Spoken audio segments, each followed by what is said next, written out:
So first and foremost, I would like to request Professor Ambesh Dixit, Assistant Professor and the Coordinator of Research and Development at Indian Institute of Technology, Jodhpur, to make his presentation. And sir.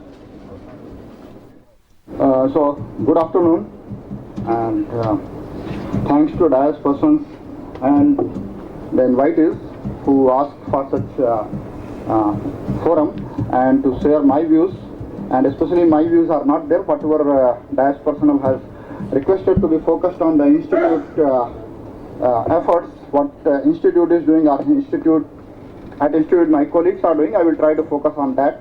So I belong to IIT Jodhpur. This is the west part of the country and very hot place. So I am coming from the hot place where moderate where temperature is like 27 and their temperature is like 37. So you can see the energy difference. We are more energetic than this place because KT is the thermal energy that we are holding it with me. Okay.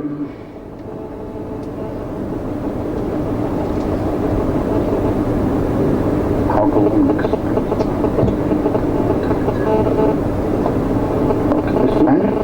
I think it should not be the case, right? Okay,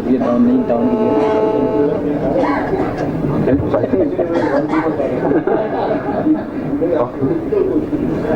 I think that has not yet started. I hope this should work. Huh? Oh, here. Okay, fine. So I were on the wrong track. So apologize for that. Okay, so IIT Jodhpur, this is a new institute. It has only 6 years life, so it is in the nascent stage and it's developing. Yet we have developed a lot of capabilities in the research front because our mandate is to teach and research. And our major thrust is in some of the areas that we are focusing it here. You can see the electronic devices, sensors, energy application, especially the solar energy application, and the storage. And most of the applications, whether it is electronic devices, these are sensors or energy or storage, we look towards the low-cost technology. Can you provide an indigenous solution to high-end technology? The answer may be yes, answer may be no, but we are trying towards the yes. And that we will show some of the capabilities that we try to do it here. One of the first group that we are focusing on is the low-cost electronic device applications, where we focus on different aspects. First of all, like inorganic and organic hybrid compound semiconductors for various applications. It includes even the solar devices as well as the sensor applications. Organic electronics for next generation, where people are working on FinFET devices and high-end carbon and nanotube based devices, semiconductor like graphene twisted devices for high-end electronic applications, high-speed electronic applications as well as sensing applications. Next one, another group is there, which is they are focusing on plasmonics based devices. Again, it includes even the metamaterials and hybrid materials where they can come up with a wider applications. Again, aspects are looking for electronic applications, sensing application and energy applications. So this is the, if I complete this group, the next group that is focusing on the research is the nanomaterials, especially on focusing on hydrogen generation and catalytic applications and more or less on biomaterials for different applications. This includes nanomaterials for hydrogen storage and catalytic applications. One group is dedicated for that and they have achieved such a technology that IOCL and BHEL, if I am right, they are interested to take it forward. Then biomaterials, especially bio-inorganic hybrids for various applications. One of such applications is plasmonics, where people are trying to do it, and also they are trying to understand this in solar applications. Then nanomaterials and composites for water applications. Whatever I come to know at an R&D level, people have developed indigenous low-cost pot mixed with these nanomaterials, which can provide you very pure water, where you don't have such kind of water filters like ROs and all those things. Those are homemade, in-house. Everything is in-house, so technology is very mature. They have done very successful experiments, and the water purity is up to a commercial, these RO filters. So these are the indigenous technologies, are in the development, are in the very highly developed stage. Next group is composite materials for lightweight and structure joints and welds applications. There is a very focused group. They are looking into it. They are lightweight materials. They are trying to focus into it. I will throw some of the light where people are working in such kind of applications. This includes again inorganic, organic composite materials for possible applications, again fracture mechanics, joints and weld dynamics. And then structure modeling and simulation. There are people who are trying to minimize this. For example, the example that I come to know and I associate myself, people are trying to minimize the structures required for hanging these solar panels. Second, they are working on this structure modeling and simulation to understand and reduce the weight of these solar thermal devices. The next group is that is more focused, whereas the solar thermal and electrical applications, it includes both generation, transmission as well as storage. And this includes a lot of basic research to the applied research, where it includes again the organic solar photovoltaic materials, thermal tandem PV materials. For example, a multi-junction solar cells people are trying, and they are trying since we don't have at present the capability to fabricate these tandem junction solar cells. So we are trying to collaborate with SSPL, Solid State Physics Laboratory, which have a capability of growing these multi-junction solar cells. Then we are trying to collaborate with Siri Pilani. They have a capability of growing these multi-junction solar cells. Then inorganic, organic hybrid PV materials, especially looking into copper, zinc, tin, selenite and sulfide based systems where only a monolayer can work up to very high efficiency. Still work is going on. Then electrical energy storage materials and devices. It includes not the lead acid batteries, where many people have tried to look back into it, but we are looking into lithium ion batteries, especially at a device level as well as a module level, to see the module efficiency and how to cool the modules and all those difficulties that we are trying to address. Then the thermal energy storage materials and devices. This is again which is where we have a joint test with the DRDO sister laboratory, that is in Jodhpur, that is Defense Laboratory Jodhpur. There we work with them, try to develop certain materials, and we have our own interest to try to develop these materials for high storage, high temperature applications, because we are working on solar thermal applications where directly we want to use the solar thermal energy and convert it into certain applications. So if I want to use on off hours where sun is not present, I need to store that energy. For that we need such high temperature storage materials, solar thermal materials, where we are trying to look on the metal alloys which can sustain up to 600 to 700 degrees C. And then when sun is not available to us, we can harness this energy on the demand. So that is our aim too.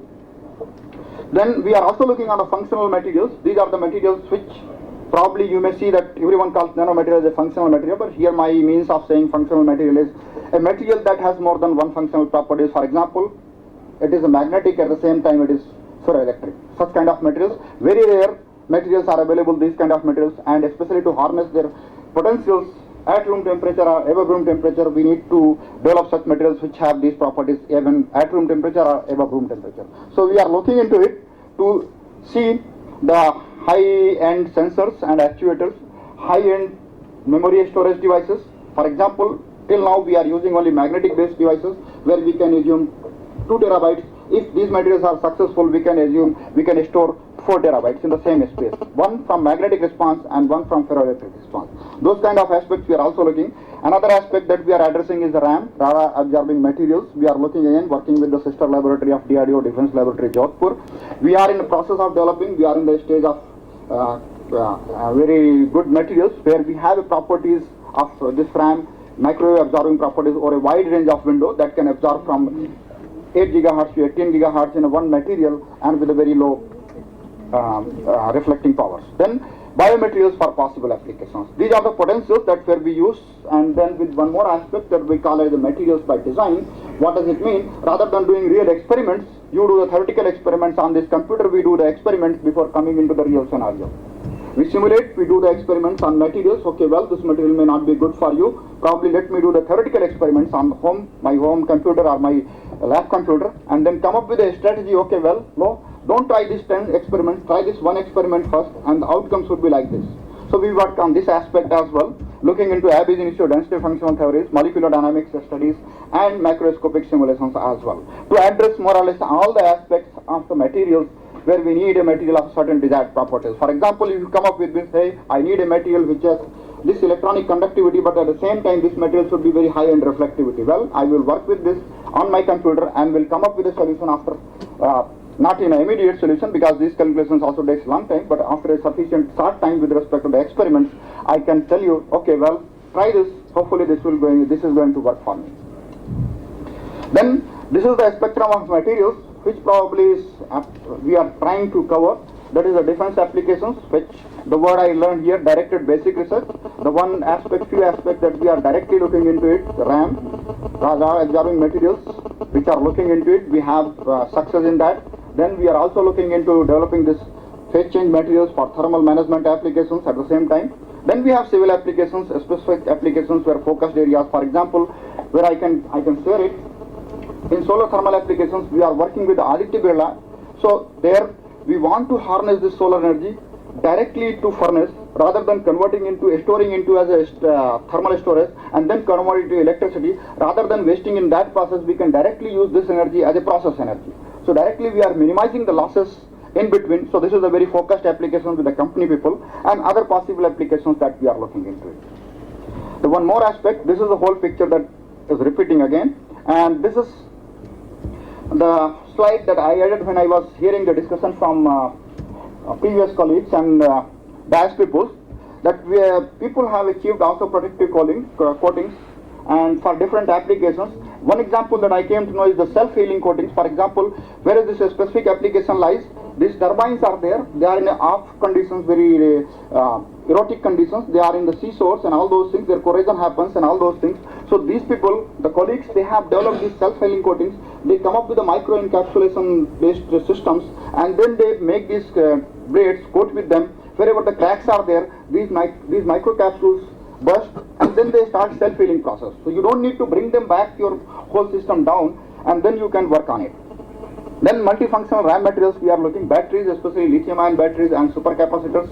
Then compound semiconductors and lead-free piezoelectric ferrites for sensing applications. So again, most of the well-known material for this sensing application is lead, zirconium titanate oxide, which we are trying to avoid because lead is a cancerous material. So we want to avoid that and we are looking at as an alternate as a lead-free piezoelectric materials, which has similar or better properties. Pardon? Okay, so thank you.